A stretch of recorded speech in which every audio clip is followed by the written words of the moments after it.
ខ្យងហ្នឹងនេះហើយមានសាច់ស្អាតបាទបុកបាទសាច់គេស្អាតនេះនេះជាមួយឡាំបៃតងជាសារាយខ្សែឆ្នោតបាទឆ្នោតហ្នឹងវាមានលក្ខណៈថាដូចគុជ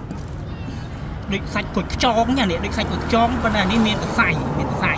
អានេះឡើងរៀងបៃតងបាទបៃតង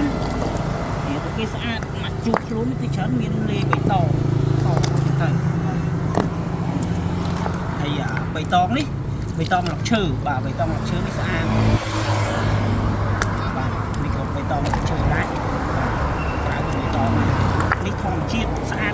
សាច់គេនេះពេញចិត្តហ្មងបាទហើយខាងលើនេះរៀងស្អាតដែរឥឡូវសាច់កម្រិតតាំងអេមនេះបាទខ្ញុំក៏កម្រិតតាំងវាចាក់សាច់ច្បាស់តិចនេះគេមានលក្ខណៈសរសៃសារាយនេះដូចភូស៊ីលឈើដែរមិនទេមើលទៅនេះឡើងបៃតង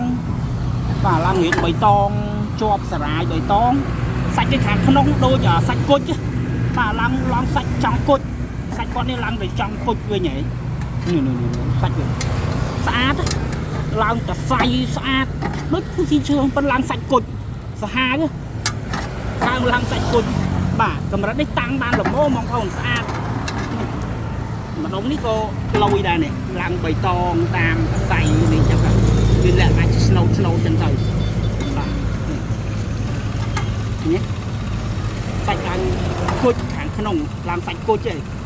បាទនេះធ្វើកម្មស្អាតបាទនេះប្រភេទធ្វើកម្មលយអានេះឡើងពណ៌ឆ្នោតហ្មងបាទឡើងសាច់ឆ្នោតសាច់នេះឆ្នោតបាទស្នូតមានរាងសសាច់ដូចគុជហើយឡើងរាងបៃតងឆ្នោតចឹងដូចគ្នាបាទចឹងបងឆ្លាញ់តាមបែបពណ៌បៃតងរកឈើក៏បានបាទបៃតងរកឈើមានតែละប្រភេទយើងអាសាច់ឆ្នោតខ្សែតែខ្សែពណ៌រាងសលាយបៃតងតិចហ្នឹងមានខ្លួនក្នុងហ្នឹងវាមានលាយបៃតងផងលាយសផងបាទអាហ្នឹងវាមានច្រើនប្រភេទនេះប្រភេទគុជដូចជាលិនចឹងប៉ុន្តែសាច់ទៅខាងក្នុងសក្បោះអានេះយើងបាយទៅសក្បោះប៉ុន្តែនេះអត់កើតបាទតាំងសាច់គេខាងក្រៅស្អាតគ្រាប់ជាលិននេះក៏ចឹងដែរនេះអានេះជាលិនសាច់ជាលិនអានេះបៃតងលាយមួយគ្រាប់គ្រីស្តាល់បាទដាក់តាំងបាទចឹងស្អាតបងប្អូនត្រូវការយកធ្វើកម្មអូខេអេមកម្មឆ្លាក់អីបានបាទអរគុណ